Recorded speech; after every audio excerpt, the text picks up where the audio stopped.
Chapter 1. My father's family name being Pirrip, and my Christian name Philip, my infant tongue could make of both names nothing longer or more explicit than Pip. So I called myself Pip, and came to be called Pip. I give Pirrip as my father's family name, on the authority of his tombstone, and my sister, Mrs. Joe Gargery, who married the blacksmith.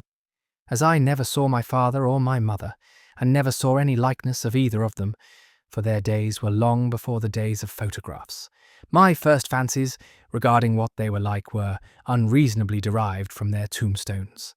The shape of the letters on my father's gave me an odd idea that he was a square, stout, dark man, with curly black hair. From the character and turn of the inscription, also Georgiana, wife of the above, I drew a childish conclusion that my mother was freckled and sickly. To 5 little stone lozenges, each about 1.5 feet long, which were arranged in a neat row beside their grave and were sacred to the memory of 5 little brothers of mine, who gave up trying to get a living exceedingly early in that universal struggle. I am indebted for a belief I religiously entertained that they had all been born on their backs with their hands in their trousers' pockets, and had never taken them out in this state of existence. Ours was the marsh country, down by the river, within, as the river wound, 20 miles of the sea. My first most vivid and broad impression of the identity of things seems to me to have been gained on a memorable raw afternoon towards evening. At such a time I found out for certain that this bleak place overgrown with nettles was the churchyard, and that Philip Pirrip, late of this parish, and also Georgiana, wife of the above, were dead and buried, and that Alexander, Bartholomew, Abraham, Tobias, and Roger, infant children of the aforesaid, were also dead and buried, and that the dark flat wilderness beyond the churchyard, intersected with dykes and mounds and gates, with scattered cattle feeding on it, was the marshes, and that the low leaden line beyond was the river, and that the distant savage lair from which the wind was rushing was the sea, and that the small bundle of shivers, growing afraid of it all and beginning to cry, was Pip. "Hold your noise!" cried a terrible voice, as a man started up from among the graves at the side of the church porch. "Keep still, you little devil, or I'll cut your throat." A fearful man, all in coarse grey, with a great iron on his leg. A man with no hat, and with broken shoes, and with an old rag tied round his head. A man who had been soaked in water, and smothered in mud, and lamed by stones, and cut by flints, and stung by nettles, and torn by briars, who limped, and shivered, and glared, and growled, and whose teeth chattered in his head as he seized me by the chin.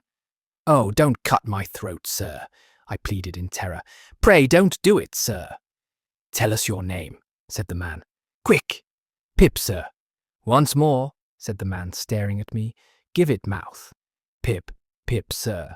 "Show us where you live," said the man. "Pint out the place." I pointed to where our village lay, on the flat inshore, among the alder trees and pollards, 1 mile or more from the church. The man, after looking at me for a moment, turned me upside down, and emptied my pockets. There was nothing in them but a piece of bread. When the church came to itself, for he was so sudden and strong that he made it go head over heels before me, and I saw the steeple under my feet. When the church came to itself, I say, I was seated on a high tombstone, trembling while he ate the bread, ravenously. Illustration. "You young dog," said the man, licking his lips, "what fat cheeks you have got." I believe they were fat, though I was at that time undersized for my years and not strong.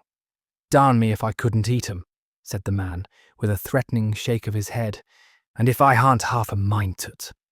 I earnestly expressed my hope that he wouldn't, and held tighter to the tombstone on which he had put me, partly to keep myself upon it, partly to keep myself from crying. "Now looky here," said the man. "Where's your mother?" "There, sir," said I. He started, made a short run, and stopped and looked over his shoulder.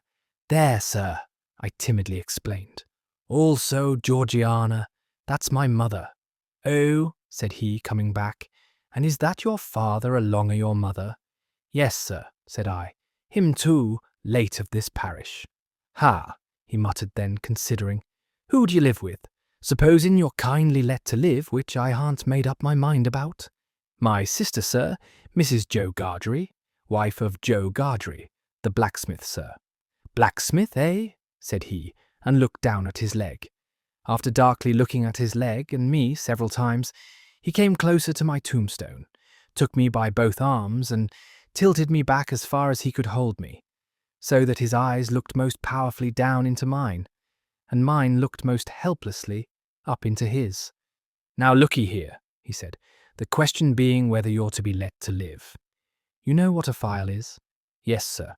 "And you know what whittles is?" "Yes, sir." After each question he tilted me over a little more, so as to give me a greater sense of helplessness and danger. "You get me a file." He tilted me again. "And you get me whittles." He tilted me again. "You bring 'em both to me." He tilted me again. "Or I'll have your heart and liver out." He tilted me again. I was dreadfully frightened and so giddy that I clung to him with both hands and said, "If you would kindly please to let me keep upright, sir, perhaps I shouldn't be sick, and perhaps I could attend more." He gave me a most tremendous dip and roll, so that the church jumped over its own weathercock. Then he held me by the arms, in an upright position on the top of the stone, and went on in these fearful terms. "You bring me tomorrow morning early that file and them whittles. You bring the lot to me at that old battery over yonder. You do it, and you never dare to say a word, or dare to make a sign concerning your having seen such a person as me, or any person somever, and you shall be let to live. You fail, or you go from my words in any particular, no matter how small it is, and your heart and your liver shall be tore out, roasted and ate. Now I ain't alone, as you may think I am. There's a young man hid with me, in comparison with which young man I am an angel. That young man hears the words I speak. That young man has a secret way peculiar to himself of getting at a boy, and at his heart, and at his liver. It is in vain for a boy to attempt to hide himself from that young man. A boy may lock his door, may be warm in bed, may tuck himself up, may draw the clothes over his head, may think himself comfortable and safe, but that young man will softly creep his way to him and tear him open. I am a-keeping that young man from harming of you at the present moment, with great difficulty. I find it very hard to hold that young man off of your inside. Now, what do you say?" I said that I would get him the file, and I would get him what broken bits of food I could, and I would come to him at the battery, early in the morning. "Say, Lord strike you dead if you don't," said the man. I said so, and he took me down. "Now," he pursued, "you remember what you've undertook, and you remember that young man, and you get home." Good night, sir," I faltered. "Much of that," said he, glancing about him over the cold, wet flat. "I wish I was a frog, or a eel." At the same time he hugged his shuddering body in both his arms, clasping himself as if to hold himself together, and limped towards the low church wall. As I saw him go, picking his way among the nettles and among the brambles that bound the green mounds, he looked in my young eyes as if he were eluding the hands of the dead people, stretching up cautiously out of their graves, to get a twist upon his ankle and pull him in. When he came to the low church wall, he got over it, like a man whose legs were numbed and stiff, and then turned round to look for me. When I saw him turning, I set my face towards home and made the best use of my legs.